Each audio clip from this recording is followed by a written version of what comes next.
करुणा सिंधु, यही हरि करुणा सिंधु। नमो बारंबार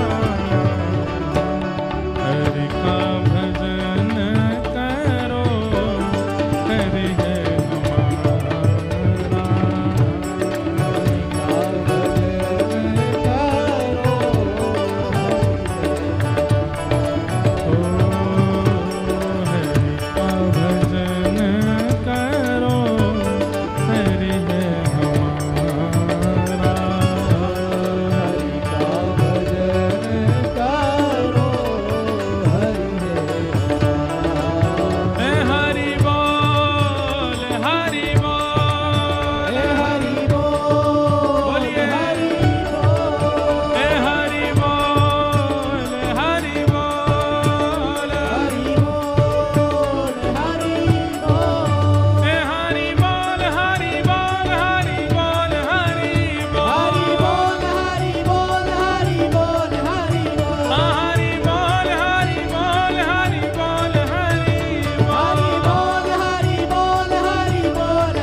सब लोग आपके जो बगल में बैठे हैं ना, उनकी तरफ हाथ जोड़ो। अगर अपने बगल वाले से हाथ जोड़ो सब लोग। उनसे कहिए, मैया तेरे पाँव पड़ूं एक बार हरि बोल, मैया तेरे पाँव पड़ूं एक बार हरि बोल, भैया तेरे पाँव पड़ूं एक बार हरि बोल,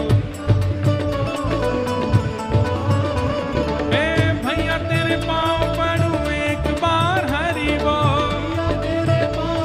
हमारे भगवान श्री कृष्ण के, श्री राधा कृष्ण अवतार पुनः कलयुग में हुआ चैतन्य महाप्रभु के रूप में। और उन चैतन्य महाप्रभु ने नित्यानंद महाप्रभु से कहा कि घर घर जाओ, द्वार द्वार जाओ और सबसे भिक्षा लेकर के आओ। काय बात की भिक्षा? आटा दाल चावल भिक्षा में नहीं, झोली फैला करके कहो, मैया तेरे पाँव पर हरि बोल, हरि बोल, हरि बोल, हरि बोल, हाँ हरि बोल, हरि बोल, हरि बोल, हरि बोल, हरि बोल, हरि बोल, हरि बोल, हरि बोल, हरि बोल, हरि बोल, हरि बोल, हरि बोल, हरि बोल, हरि बोल, हरि बोल, हरि बोल, हरि बोल, हरि बोल, हरि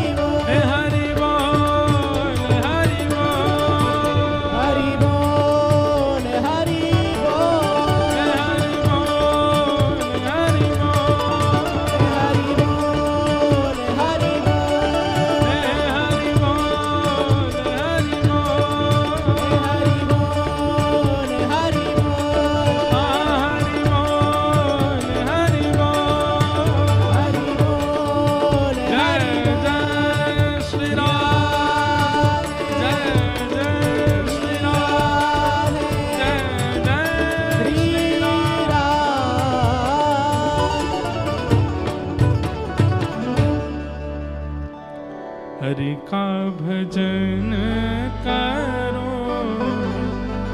हरि है हमारा।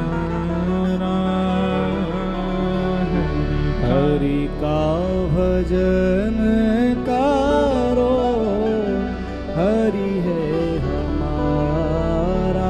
एक बात बताएं बंधुओं, जब आप एकांत में भजन करते हैं, एकांत में नाम जप करते हैं, तो नाम जप के कई प्रभाव हैं। उनमें एक प्रभाव यह भी है कि नाम जितना जपा जाता है उतनी जल्दी पाप घटते हैं। जैसे मान लीजिए आपने अगर 1 लाख नाम पूरे कर लिए तो आपका कोई एक पाप जो आज तक आपने जितने पाप किए उनमें से एक पाप 1,00,000 नाम के बदले खत्म। लेकिन हमारी व्यासपीठ से हम निवेदन करते हैं गिनती नहीं करनी चाहिए, करते चलो करते चलो।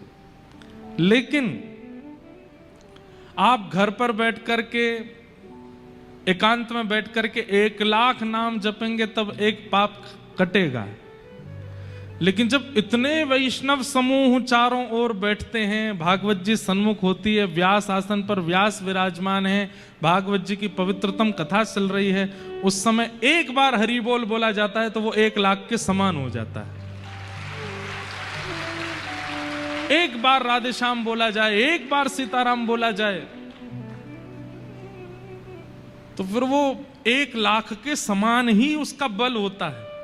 इसलिए कथा में भगवान नाम जब व्यास मंच से बुलवाया जाए ना तो खूब उत्साह से बोलना चाहिए। इतना सुंदर चरित्र है श्री चैतन्य महाप्रभु का। आप श्री नित्यानंद महाप्रभु को और श्री हरिदास ठाकुर जी आपके दोनों अनुयायी हुए, उनसे कहते हैं कि जाओ और घर घर से नाम की भिक्षा लेके आओ। अगर कोई राजी राजी हरि नाम नहीं बोलेगा तो जिद करके बुलवाएंगे, लेकिन बुलवाएंगे। तो नित्यानंद जी जाते और द्वार पर जाकर के कहते भिक्षा दे दो। तो द्वार के लोग कहते क्या भिक्षा में चाहिए? बोले हरि बोल बोल दो, बस एक बार हरि बोल बोल दो। कोई लड़ने लगता, ये हरि बोल हरि बोल हरि बोल बुलवाते रहते हो, हरि बोल बोलने से कोई घर चलता है क्या? नित्यानंद महाप्रभु कहते आपको घर चलाने के लिए क्या करना है? तो माताएं कहती हमको सब्जी बनानी है, रोटी बनानी है, चावल बनाने हैं, पति आएंगे आकर के चिल्लाएंगे भोजन कराओ, बच्चे आएंगे बोलेंगे भोजन कराओ। कौन? हम अगर भजन करेंगे तो भोजन कौन बनाएगा? तो नित्यानंद महाप्रभु बोलते मैं भोजन बना दूं, मैं भीतर जाके मैं सब्जी काट दूंगा, मैं दाल बना दूंगा, मैं रोटी बना दूंगा, आप भजन करो। मैं करूंगा आपकी सेवा, लेकिन आप भजन करो।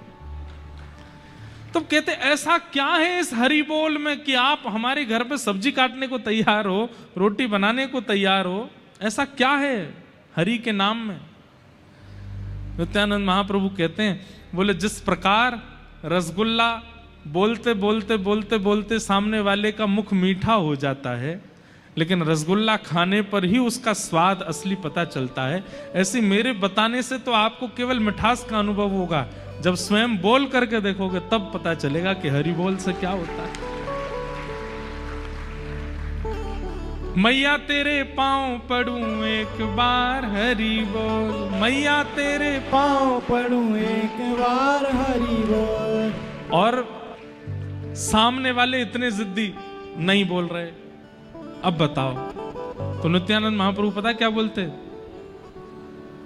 यहीं मर जाऊंगो एक बार हरि बोल, यहीं मर जाऊंगो एक बार हरि बोल। लोग बाग दुनिया में सामने वाले को डराने के लिए कहते हैं फांसी लगा लूंगा, मुझे 1,00,000 रुपए दे दो, नहीं दिए तो मैं ऐसा कर लूंगा, नहीं दिए तो मैं ये कर लूंगा, तुमने अगर मुझसे शादी नहीं करी तो मैं नस काट लूंगा।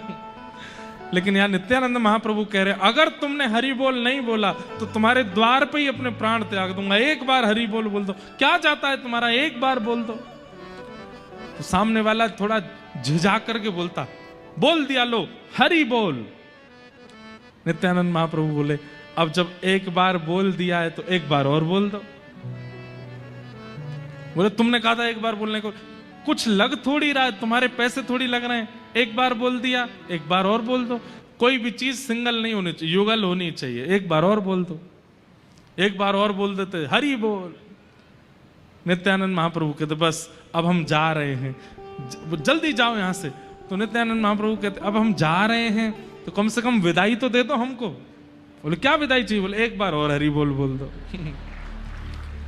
बंधुओं, सामने वाला व्यक्ति जब तीसरी बार हरि बोल बोलता था, 3 बार हरि बोल बोलती उसके चित्त में प्रेम लक्षणा भक्ति प्रज्वलित होने लगती थी और वो तो बस भुजा उठा करके नित्यानंद महाप्रभु के साथ ही नृत्य करने लगता था। उन्होंने 3-3 बार हरि बोल बुलवा करके कितनों को वैष्णव भक्त बनाया। हरि नाम, हरि कथा, हरि स्वरूप की कैसी महिमा है, ये तो तभी पता चलेगा जब उसमें प्रवेश करोगे। केवल सुनने मात्र से काम नहीं चलेगा। एक बार हरि नाम को अपने जीवन में लेकर के देखिए और फिर जीवन हरि नाम को दे करके देखिए, आप उसका अनुभव करेंगे। कैसा अनुभव? शरीर में कितनी भी बाधाएं हो जाएं, पीड़ा नहीं होगी आपको। जीवन में कितनी भी रुकावटें आ जाएं, आपको चिंता नहीं होगी आपको, अगर हरि नाम जीवन में होगा तो। जैसा एक सामान्य व्यक्ति का जीवन होता है वैसा ही चलेगा सब कुछ, लेकिन आप प्रभावित नहीं होगे उससे। ये हरिनाम की महिमा। ऐसे भगवान सच्चिदानंद रूपाय, 3 रूप हैं, सत्य, चैतन्य और आनंद। विश्वोत्पत्त्यादि हेतवे, विश्व की उत्पत्ति, पालन और संहार जो करते हैं। तापत्रय विनाशाय, 3 प्रकार के तापों का जो उपशमन करते हैं। श्री कृष्णाय वयम नमः, ऐसे श्री कृष्ण को हम बारंबार प्रणाम करते हैं। एक बात बोलें बंधुओं, ठाकुर जी की सेवा अगर घर पर विराजमान है और आप ठाकुर जी की खूब सेवा करते हैं, कथा सुनते हैं, सत्संग करते हैं, तिलक लगाते हैं, कंठी पहनते हैं, एकादशी करते हैं, तो संसारी उपलब्धियां और संसारी रुकावटों से आप विचलित नहीं होगे। ये एक घोर संसारी व्यक्ति का लक्षण है कि वो रोता ही रहता है, मुझे ये नहीं मिला, मुझे ये नहीं मिल रहा, मेरे साथ ये नहीं हो रहा, मेरा ये काम नहीं बन रहा, मेरे बच्चों को ये प्राप्त नहीं हो रहा, मेरी पत्नी ऐसी। वो रोने वाली जो स्थिति है वो महासंसारी व्यक्ति की होती है। भगवत भक्त कभी रोता नहीं, वो हर चीज का धन्यवाद और कहता है। जैसे कहीं पर इन्वेस्टमेंट किया और लॉस हो गया, धन्यवाद ठाकुर जी, आपकी बड़ी कृपा। निश्चित ही ये पैसा अगर मेरे पास रहता तो मेरे और मेरे परिवार के लोगों की मति को भ्रष्ट कर देता, आपने कहीं लगवा करके नष्ट करवा दिया, बहुत बहुत कृपा आपकी, धन्यवाद। वैष्णव व्यक्ति हर स्थिति की धन्यवाद कहता है। पत्नी अनुकूल मिल गई, धन्यवाद प्रभु, मैं अकेला भजन करता था, अब दोनों भजन करेंगे। और प्रतिकूल मिल गई तो भी ठाकुर जी बड़ी कृपा आपकी, आपने प्रतिकूल पत्नी दी है, मेरी सुनती ही नहीं है, मेरी मानती ही नहीं है, मेरे प्रति बिल्कुल सम्मान नहीं रखती, बहुत अच्छी कृपा है आपकी। क्यों? अगर जरा भी सम्मान करती, प्रेम करती तो इससे भी प्रेम हो जाता मुझे। आपने अच्छा किया, इसको विपरीत रखा, अब इसके बट का प्रेम भी आपसे ही करूंगा मैं। हर चीज में प्रसन्न। चलते चलते गिर गए, पांव टूट गया, जय हो ठाकुर जी, बड़ी कृपा आपकी, वाह, पांव तोड़ दिया मेरा, हड्डी हड्डी सब टूट टाट गई है भीतर, डॉक्टरों ने कहा है 3 फ्रैक्चर आए हैं। मुझे पता है आप चाहते हैं कि मैं कुछ दिन आराम करूं, इसीलिए मेरा पांव तोड़वा दे। कोई नहीं, अब आराम करूंगा, आप जैसे चाहोगे। वैष्णव व्यक्ति का यह स्वरूप होता है, वो किसी भी बात की ठाकुर जी से शिकायत नहीं करता, हर स्थिति को स्वीकार करता है, चाहे जैसी हो।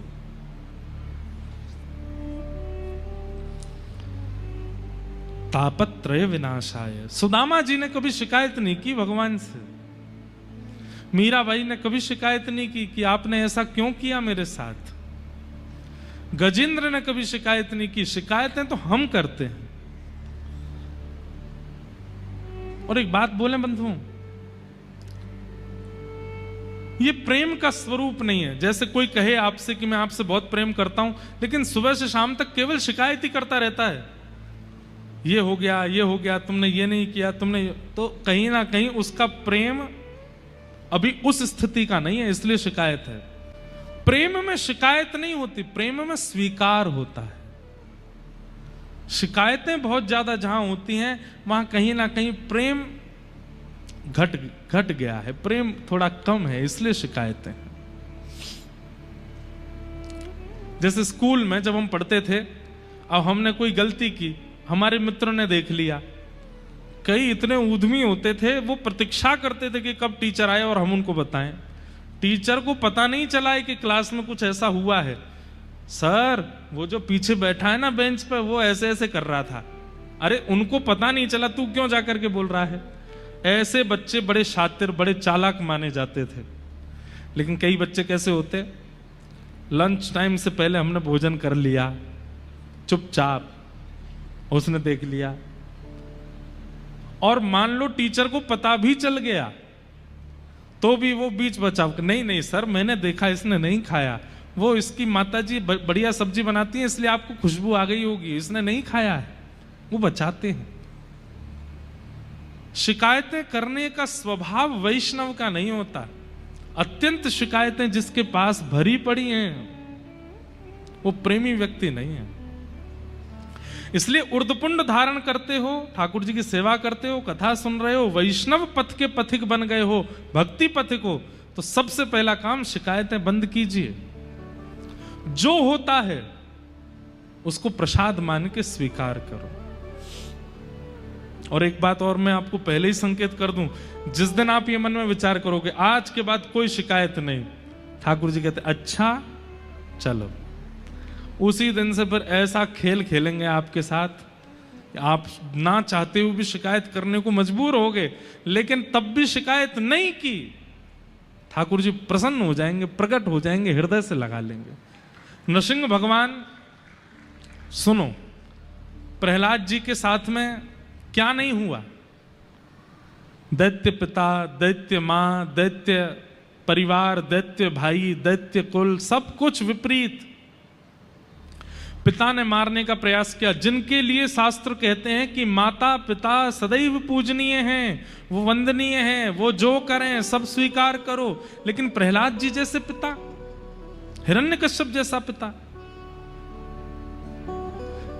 लेकिन प्रहलाद जी महाराज ने कभी शिकायत नहीं की ठाकुर जी से, स्वीकार करते गए, स्वीकार करते गए, स्वीकार करते गए, और उसका परिणाम नृसिंह बनकर के जब भगवान आए तो सबसे पहले प्रहलाद जी को गोद में लेके कहते हैं, प्रहलाद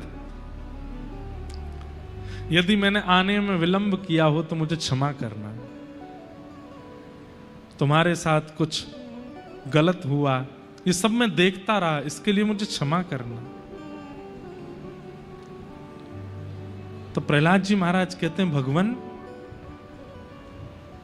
मैं इसमें आपका दोष कदापि नहीं मानता कि आपने इतना समय लगाया आने में, बल्कि मैं तो ऐसा मानता हूं कि मैंने पूर्व जन्मों में खूब भजन किया होगा, 5 वर्ष का भजन मेरा शेष रह गया होगा, वो मैंने प्रहलाद बनकर के किया, और जैसे ही मेरा भजन पूर्ण हुआ आप आ गए।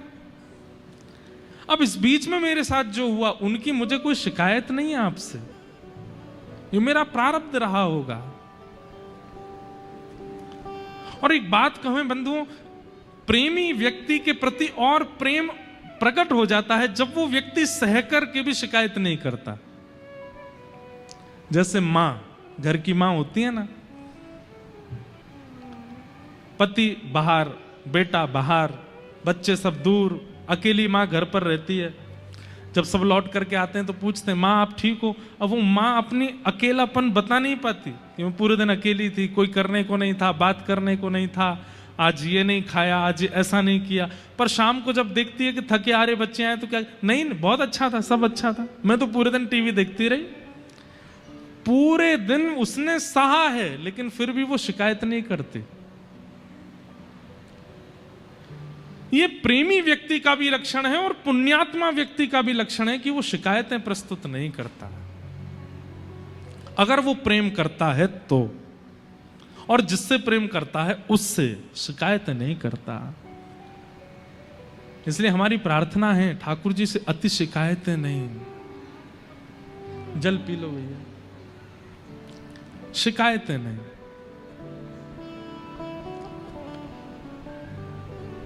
तापत्रय विनाशाय श्री कृष्णाय वयं नमः।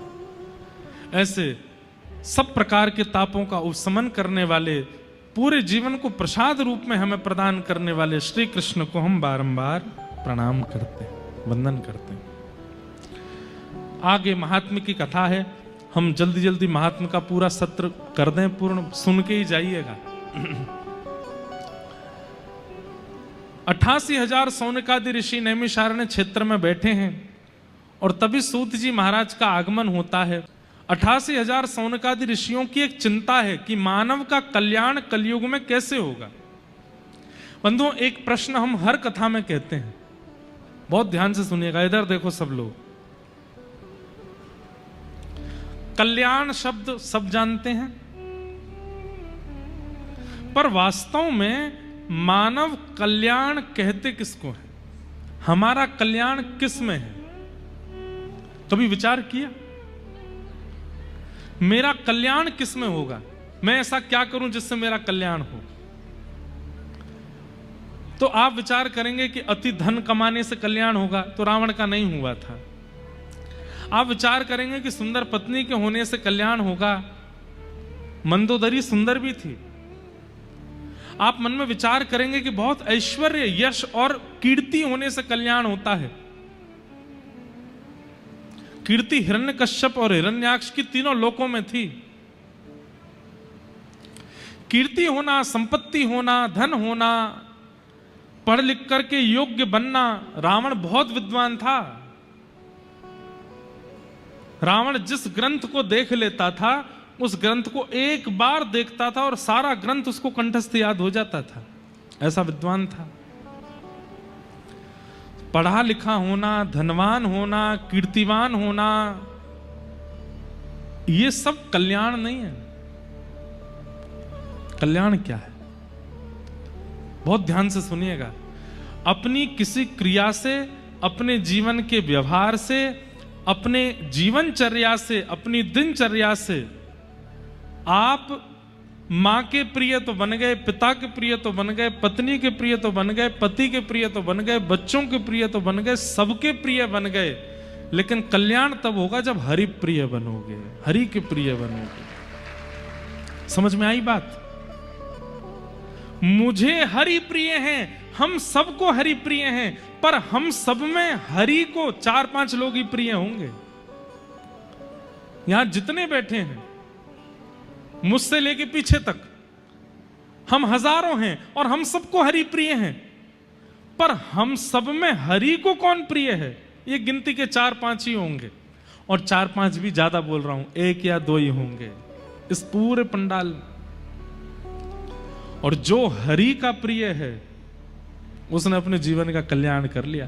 फिर तो महाराज पहाड़ से फेंक दो तो भी प्रहलाद नहीं मरेगा, हाथियों से कुचलवा दो तो भी प्रहलाद का बाल बांका नहीं हो सकता, विष का प्याला मीरा को पिला दो तो भी अमृत बन जाएगा, सूरदास के नेत्र छीन लो तब भी वो पूरे विश्व को दिखा देगा, कालिदास की जीभ काट दो फिर भी उसके छंद, उसकी वाणी पूरे विश्व को ज्ञान दे देगी।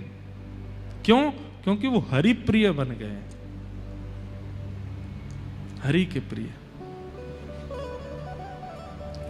हमारे आचार्य चरण, जिस परंपरा में हमारी दीक्षा है, श्रीमद रामानुजाचार्य जी महाराज, वो कैसे हरिप्रिय थे। आज जो माताएं यहां पर नृत्य कर रही थी कथा के प्रारंभ में, उसमें जो पद गाया गया, वैसे तो वो बहुत प्रसिद्ध पद है, हेरी सखी मंगल गाओ री, धरती अंबर सजाओ री। वो पद भक्तमाल कथा में गाया गया था। क्यों गाया गया था पता है? हमेशा उस पद का गायन कब होता है? जब घर पर गुरु आते हैं, जब घर पर ठाकुर जी आते हैं, तो घर के लोग उस पद को गाते हैं। पर आप आश्चर्य करेंगे, वो पद हमने कथा में पता किन के भाव से गाया? आचार्य चरण, भक्त आया है तब ठाकुर जी गा रहे हैं, हेरी सखी मंगल गाओ रे, धरती अंबर। कथा बहुत सुंदर है कि दक्षिण भारत में एक स्थान है जिसका नाम है श्रीरंगम। क्या नाम है? P low, Srirangam. श्रीरंगम में भगवान पौढ़ानाथ विराजमान है, ऐसे शेष शैया पर पौड़े हैं।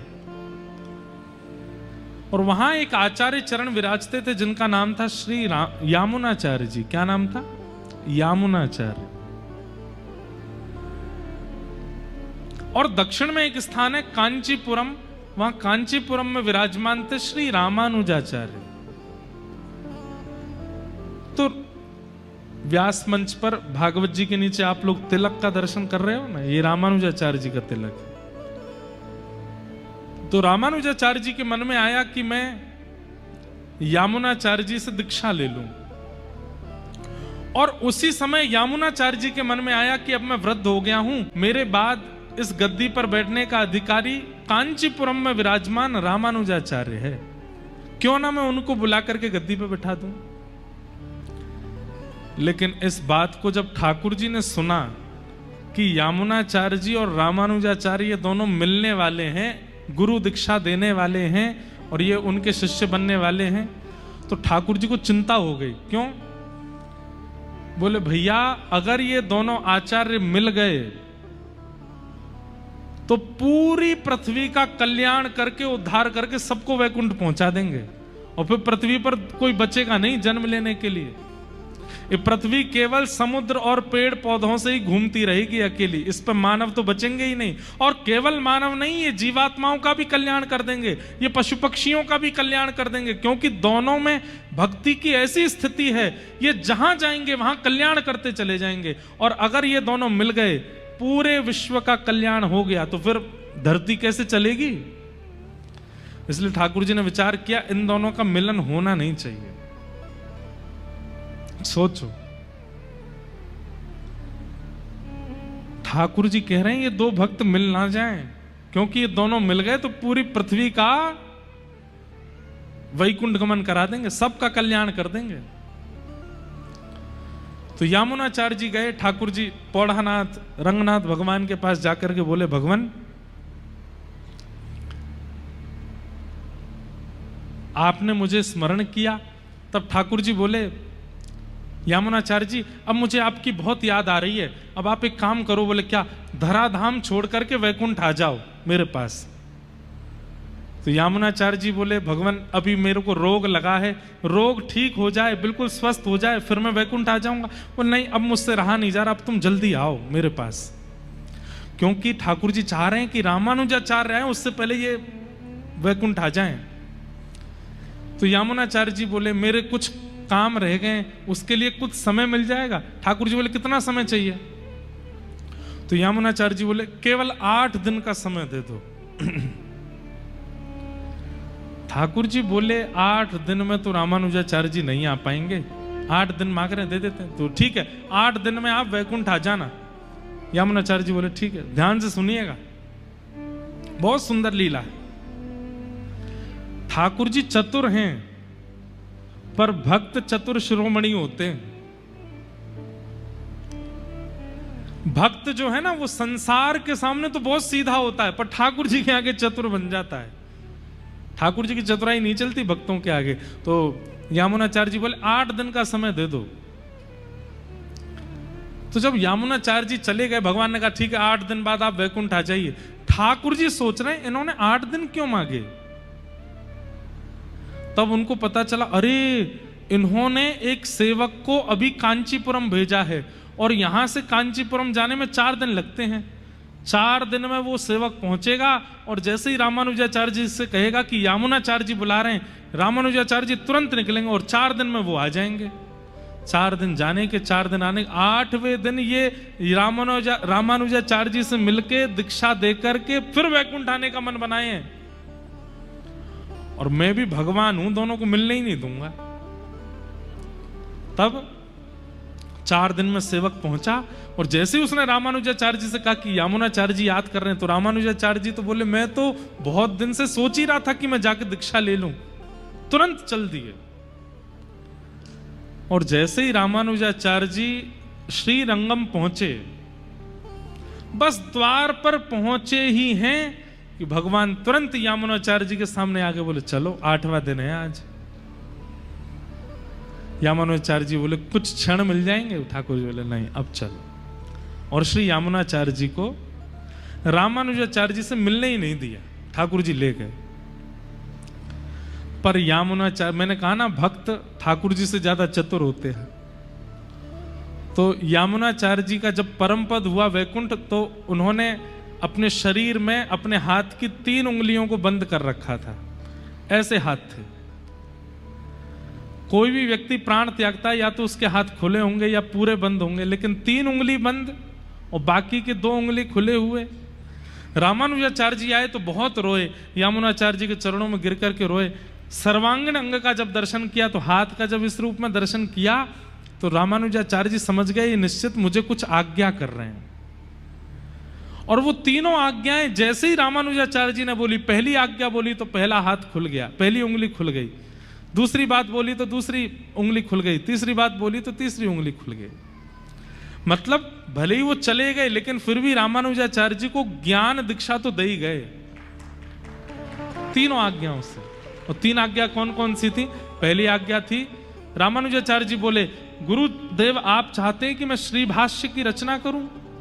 तुरंत पहली उंगली। आप आज्ञा कर रहे हैं कि दक्षिण भारत में लिखे हुए जितने भी हमारे दिव्य प्रबंध हैं उनको मैं संस्कृत भाषा में लिखूं? दूसरी उंगली खुल गई। और तीसरी उंगली में आप चाहते हैं कि मैं वैष्णव धर्म का दशों दिशाओं में प्रचार करूं? तीसरी उंगली खुल गई, दीक्षा हो गई। लेकिन रामानुजाचार्य जी ठाकुर जी से नाराज हो गए। आपने मुझे मेरे गुरुदेव से मिलने नहीं दिया, अब मैं जीवन में यहां कभी नहीं आऊंगा। और ऐसा कहकर के रामानुजाचार्य जी चले गए। तो ठाकुर जी इतने व्याकुल हो गए कि मेरे भक्त चले गए, पर वास्तव में तो ये दोनों मिल जाते तो पूरी पृथ्वी का कल्याण हो जाता। अब श्री रंगम की गद्दी पर रामानुजाचार्य जी के अलावा बैठने योग्य कोई और था नहीं। तब सब लोगों ने ठाकुर जी से प्रार्थना की कि नाथ, यामुनाचार्य जी के बाद अब कोई आचार्य पदवी पर होना चाहिए। कौन? बोले एक ही है, कांचीपुरम में रामानुजाचार्य, लेकिन वो हमसे नाराज हैं, वो आएंगे नहीं। तो बोले कैसे आएंगे? बोले एक तरीका है, वो कांचीपुरम में जिस भगवान की आराधना करते हैं वो भी मेरा ही स्वरूप है, वरदराज भगवान। अगर वो प्रसन्न होकर के उनको भेज दें तो